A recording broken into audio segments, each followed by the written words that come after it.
This video is brought to you by Ting, mobile that makes sense. Hey guys, Nick here for Rev3 Games, and recently I got to go hands-on with the Gamescom build of InFamous First Light, which is the standalone downloadable prequel to InFamous Second Son. So, right off the bat, full disclosure, I shamefully did not ever get around to playing Second Son when it came out earlier this year. Luckily though, First Light is a standalone game completely, so you don't need to own or have played Second Son to hop right in and start just messing around in the world. So in First Light, you play as Fetch, who, as I understand it, was one of the most well-loved but also underexplored characters from Second Son. And like past Infamous protagonists, Fetch is a conduit, meaning she has special elemental superpowers, and hers happen to be of the neon variety. So any neon object in the environment she can absorb from and get more powers. The area in First Light that I was set free in was not campaign, story-driven stuff. It was actually just, they dropped me in the open world of Seattle and let me mess around with a few of the different open world activities unlocked. And right off the bat, the main thing that stood out to me about First Light was how good it feels to move around. From the very start of the game, Fetch has infinite neon power, so you can hold down circle at any time and kind of charge forward as this sort of pink neon cloud at a very, very high speed, which allows you this super quick way to navigate around the city. One of my favorite things about it actually is that by holding circle, if you go up against the wall of a building, she just sort of dashes straight up it, and you can get to the top of any building of any height super quickly with very little trouble. Another cool thing about this ability is that by pressing X in the middle of one of these dashes, she kind of does a full jump out of it, which you could kind of combo into an attack if there's a group of enemies there.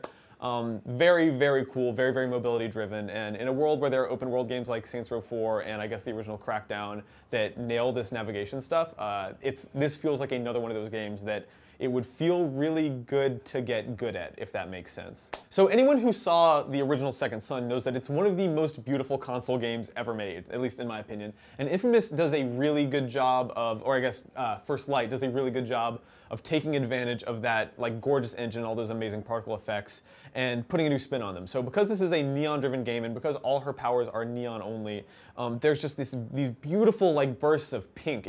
They talked to me, from talking to the devs, they said that they kind of want to own the color pink, which is, I think, again, a very underexplored color in the video game space, and this game is just like gorgeous, like pinks and yellows and like very radioactive neon Miami looking ass lighting.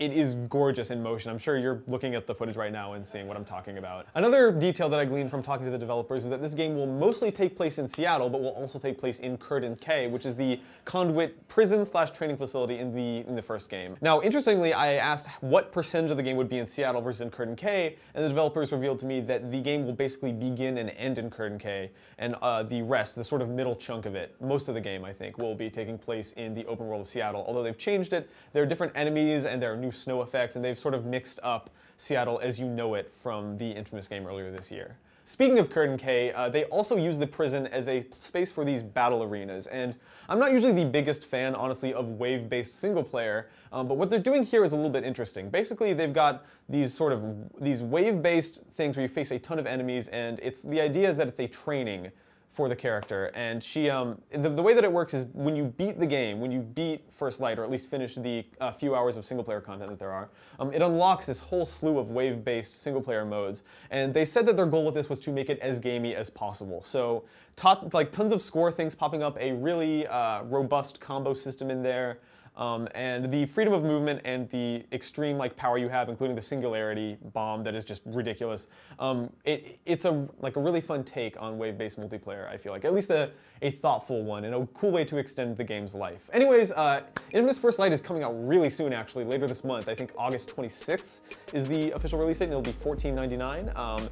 I think also players who own the original Second Son will be able to unlock the protagonist of that game as a playable character in First Light at some point, so details are still blurry on that.